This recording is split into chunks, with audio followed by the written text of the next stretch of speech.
शुभ सकाळ मयूरभंज शिक्षा संयोग तरफ मु विजय कुमार नाग महाराजा कृष्णचंद्र उच्च विद्यालय सहकारी शिक्षक नवम श्रेणीर समस्त छात्र छात्री मानक स्वागत जनाऊँगी। गतकाली राजनीति विज्ञान मौलिक अधिकार छटी आम तीनो विषय आम आलोचना करूँ। आज आम आउ तीनो विषय आलोचना करूँ। से गुड़िक भितर धर्मगत स्वाधीनतार अधिकार, सांस्कृतिक शिक्षागत अधिकार, संविधान प्रतिकार अधिकार। पिला माने आज आम धर्मगत स्वाधीनता अधिकार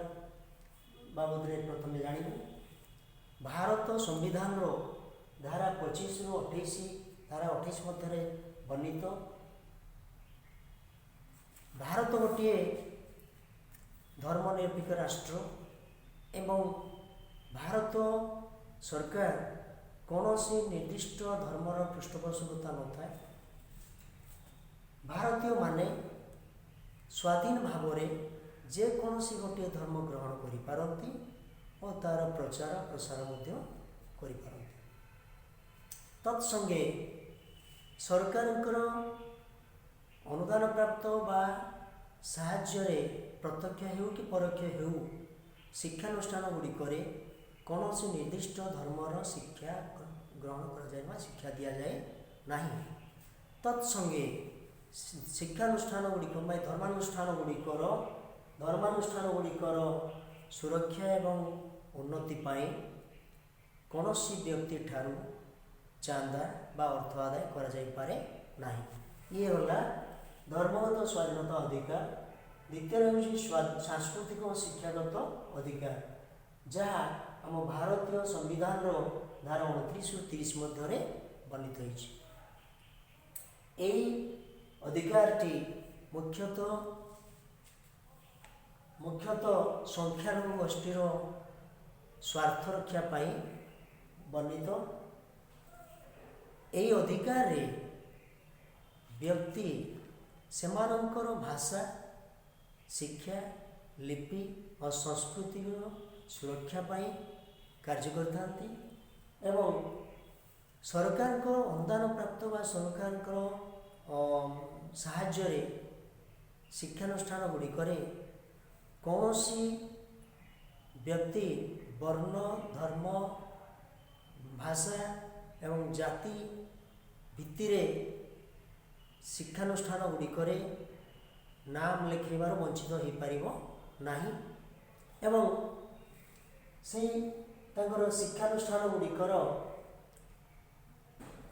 जेकोसी जो संख्यालघु गोष्ठीर शिक्षानुष्ठान गुड़िक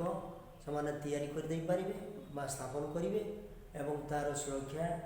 पाई बा सरकारी साहाय्य मध्य से नहीं पारिबे। ये गला सांस्कृतिक शिक्षागत अधिकार। तापर हूँ संविधान प्रतिकार अधिकार जहाँकि भारतीय संविधान धारा 32 वर्णित होती। संविधान प्रतिकार अधिकारटी मुख्यतः जरूरी कहीं ना ऊपर वर्णित 5टी मौलिक अधिकार सुरक्षा पाई ये संविधान प्रतिकार अधिकारटी अत्यंत जरूरी एवं कौनसी नागरिकर 5टी मौलिक अधिकार क्षुण्ण हेले बा बाधा पाइले से न्यायालय आश्रय नब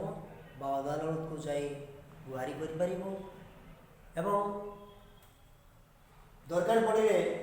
से राज्यर उच्च न्यायालय जोटा कि हाईकोर्ट कह जाए तत्संगे भारतर सर्वोच्च न्यायालय उच्चतम न्यायालय जोटा कि आम सुप्रीम कोर्ट कहू से सीधा सड़क जाकि आवेदन कर फल सुप्रीम कोर्ट बा उच्चतम न्यायालय और उच्च न्यायालय सुप्रीम कोर्ट और हाईकोर्ट व्यक्तिर सुरक्षा पाई 5टी रिट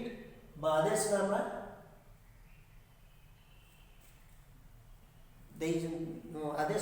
जारी कर से आदेश 5टी आदेशनामा गुड़िक बंदी प्रत्यक्षीकरण परमादेश निषेधादेश अधिकार प्रचार उत्प्रेक्षण यही 5टी आदेशनामा को अमान्य कले से आईन अनुसार दंडित होता हम एवं भारतर मौलिक अधिकार बर्तमान देखा विशेषत्व भारतीय एवं विदेशी माने भारत में बास करता उभय भारतीय नागरिक और विदेशी नागरिक माने उभय एक प्रकार मौलिक अधिकार केते क्षेत्र में पाई थांती से गुड़िक है आईन आखिरे समस्ते समान द्वितीय हूँ व्यक्तित्वर व्यक्तिगत जीवन स्वातंत्र रक्षा और धर्मगत स्वाधीनता अधिकार और शोषण विरोध में अधिकार ये गुड़िक उभय भारतीय और विदेशी माने समान भाव में उपभोग कर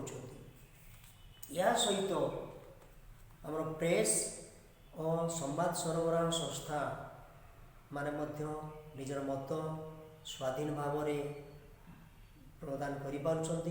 जहाँकि सुप्रीमकोर्ट और हाईकोर्ट रे ता मनित अच्छी 2005 मसीह भारत में नूतन भाव में सूचना अधिकार प्रणायन सूचना अधिकार आईन प्रणायन होता या द्वारा जड़े व्यक्ति जेकोसी कार्य बा जेकोसी लोकर डाटा बा तार जो तथ्य पाई परिवार अधिकार अच्छी सूचना अधिकार बल तापर 2010 मसीहा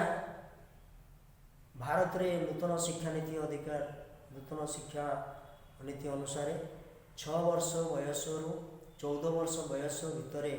थिबा समस्त बालक बालिका माने मागणा एवं बाध्यतामूलक भाव में शिक्षा ग्रहण करें एवं तार समस्त खर्च राष्ट्र बहन कर